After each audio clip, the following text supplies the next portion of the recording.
Can I have some of your time? By IMFB.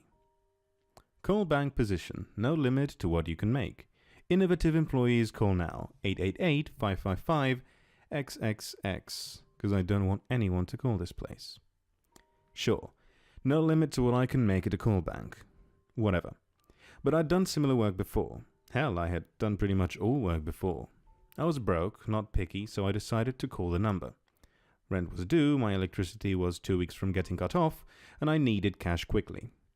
So I called the number and they said they were having a group interview on Saturday and it paid $20. I jumped the bus down and wound up taking some weird psychological test, bizarre stuff. But $20 for 2 hours sitting in a crummy strip mall filling out a test wasn't so bad, even if I didn't get a call back. But I did. I was barely home when I got a call telling me to show up at 9 a.m. on Monday to start work, and had to wear a tie. This is where it gets weird. I mean, weirder. I hop into the bus the next morning and I'm at a really nice building. I've worked at call centers before and they're always in some cheap, crummy place where the square footage is cheap. This building is gorgeous. I'm brought up to the floor and shown to my individual office. Not a cubicle, an office. It's nice, and while I don't have a window, I am definitely not complaining. I'm shown around by an office manager who explains my new job. I am to call people and ask them for their time. If they agree, I transfer them to one of the principals. I find the numbers I want to target. Red flags galore at this point, but I don't even know what we're selling, and she makes it clear that I just have to get them to agree to give up some of their time. This makes no sense. No product, no call list provided, paid based on how well I do. Seems like a scam, right? Totally bizarre, maybe a cult. There are only a few workers and they just seem to be miling around. Then the principals arrived. Older men and women, but glamorous in an old money way. They just dripped wealth. The clothes were expertly done. Everything looked incredible. One stopped in front of the officer manager and smiled a perfect smile. Mr. Smith, this is our new caller, Caleb. He'll be directing calls to you today. Mr. Smith nodded at me. We're very excited to have you on board, Caleb. His eyes looked strange, almost reptilian. This is the first opening we've had for a while. I'm sure you'll make us proud. After getting introduced to the phone system, I started dialing random numbers. I finally got an older man who laughed when I asked him if I could have 15 minutes of his time. Sure thing, son. I don't have anything to do today. I quickly put him on hold and dialed Mr. Smith. Who am I speaking to? He asked. Ronald Redacted. Retired, thinks we've got an exciting new product. And how much time is he providing us? 15 minutes. Thank you, Caleb. Please put him through. 2 minutes later, Mr. Smith appeared at my office door. Good job, Caleb. First calls don't often go that well. Now try someone willing to give you more time. You'll get paid for how much time you can provide us. Remember, you can call anyone. That was another huge red flag. He couldn't have been on the phone for more than a minute. What were we doing here? Things got much weirder. I figured I would try to phone a sex hotline. If I'm paying, they'd give me as much time as I wanted, right? As it turns out, they would not. I got connected to Destiny, and once I asked if I could have some of her time, she got immediately weird. We told you people not to call here anymore. No, you can't. And she hung up. I tried twice on different lines and got the same response. I hadn't had much luck when one of the other callers asked me if I wanted to eat lunch together in the conference room. There were only 3 other callers and I figured I would pump them for information. I tried to bring up every red flag so far, but they all shut down any questions. Mike finally leveled with me. Listen here, man. I've got a high school diploma and 5 kids. I've been here 8 years and I've made $500,000 last year and took plenty of vacation. Stop asking questions. This is the best thing that'll ever happen to you. Instead of focusing on what we were doing, I asked for tips on who to call. Mike focused on stay-at-home parents. He could tell they won a vacation. Carol liked to call empty nesters, and Susan checked resume boards and asked people if they could have some of their time to discuss a professional opportunity. They asked what I was doing, and I said I had tried a few phone sex hotlines, and they all laughed. Those stopped working 2 years ago after they caught on to us, Mike said, though I didn't understand what he meant. After lunch, I got back to it, trying some of what everyone had suggested. I had a bit more luck and finished up with 4 hours. At the end of the day, I was called into Mr. Smith's office and presented with a check for $250. His office was odd, full of weird books in old foreign languages and antiques. There were also a red digital clock on his desk, ticking backwards from what looked like just over 600,000 minutes.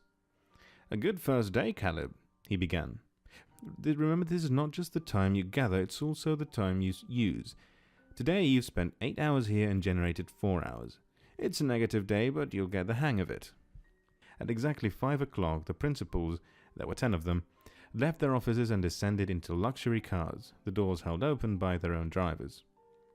I went to a check cashing place and then brought a prepaid debit card so I could pay my electric bill. The next few weeks went well. I was getting the hang of it, and had very few negative days. Each day I was assigned to a new principal, and they all seemed to like me. The other workers relaxed around me, and my checks grew, soon going over $1,000 a day. I got used to the weirdness. All the offices were full of antiques, with the exception of a digital clock each principal had on their desk, counting backwards from some huge number. I had no idea what we sold. It was a weird game to convince people to say they would give me some time, but I didn't care. I paid off my debt. I had an actual bank account that was growing for the first time in years, and I was able to upgrade my wardrobe. Then I had my big break. I had read an article on how hard the academic job market was, and the next day I found a good candidate online. PhD, postdoc, and was posting his CV everywhere he possibly could. The phone was picked up on the first try. The guy on the other side already reeked of desperation.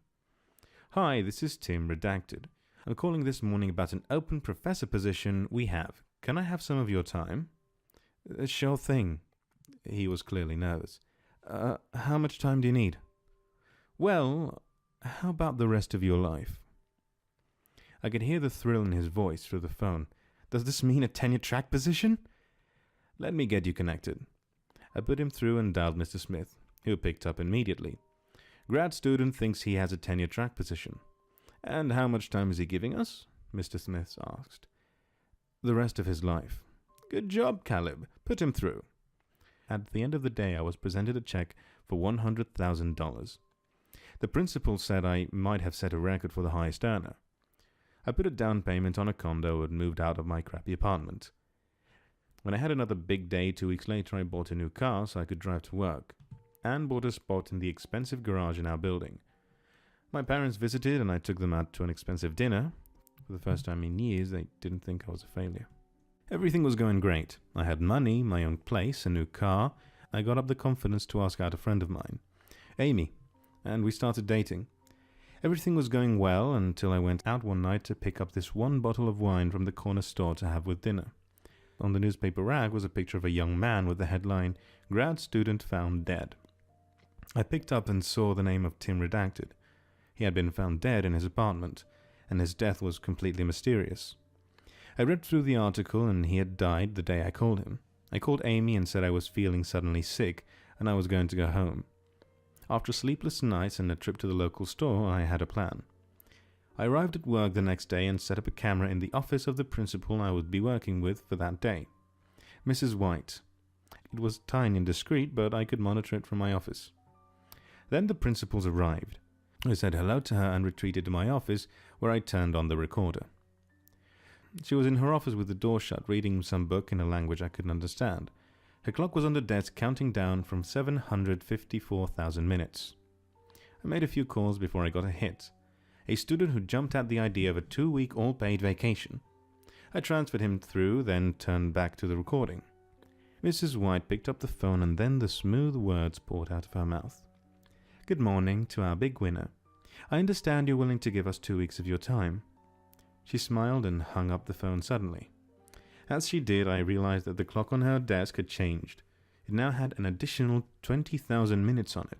This pattern repeated itself throughout the day. I couldn't figure out what was happening. At the end of the day, though, I suddenly saw her moving. She picked up the phone, even though I hadn't called her, and started speaking. "Is this Amy? Good afternoon. I'm one of Caleb's bosses." Yes, we're very fond of him too.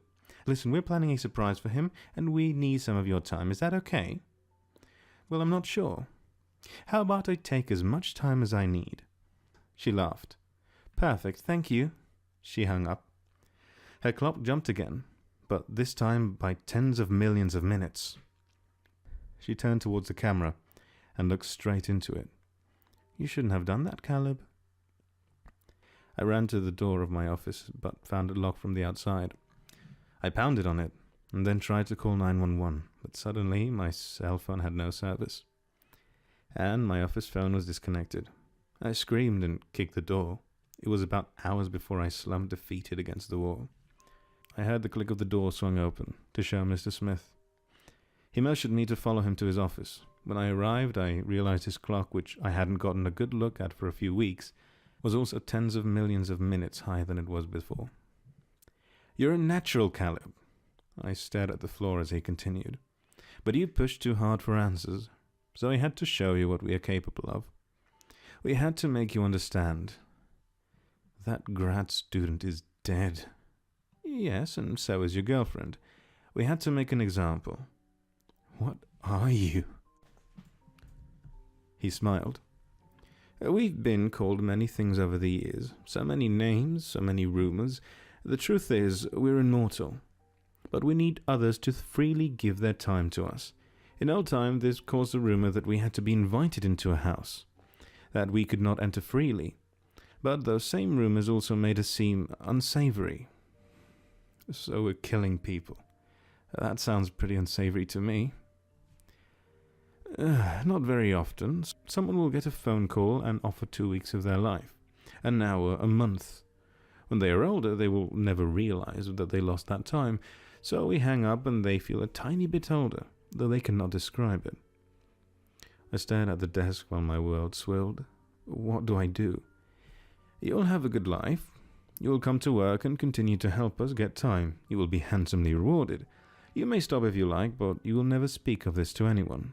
Or there will be consequences. We needed you to understand that." He paused and then took a check out of his desk for $500,000. "A bit extra today, since I know there was an emotional connection for you today." I took the check as he walked past me. "You can have a life people only dream of, Caleb. Your recent work has been exemplary, really pushing the envelope of what we thought was possible." I waited for a few minutes before I took the elevator to the lobby and walked out into the night. I felt nothing. It was like my soul had left my body, leaving only emptiness. My life stretched out before me, and I knew how it would look, full of money, importance, glamour, empty pleasures. I knew I would deposit the check in my pocket into my account. I knew I would be back at work in the morning. What else did I have? What else could I do? Maybe you're hoping for a job, or a vacation, or your luck to change. Maybe you've been waiting to hear about an exciting new investment opportunity, or you're just lonely and want to spend some time chatting with someone. What I'm asking is, can I have some of your time?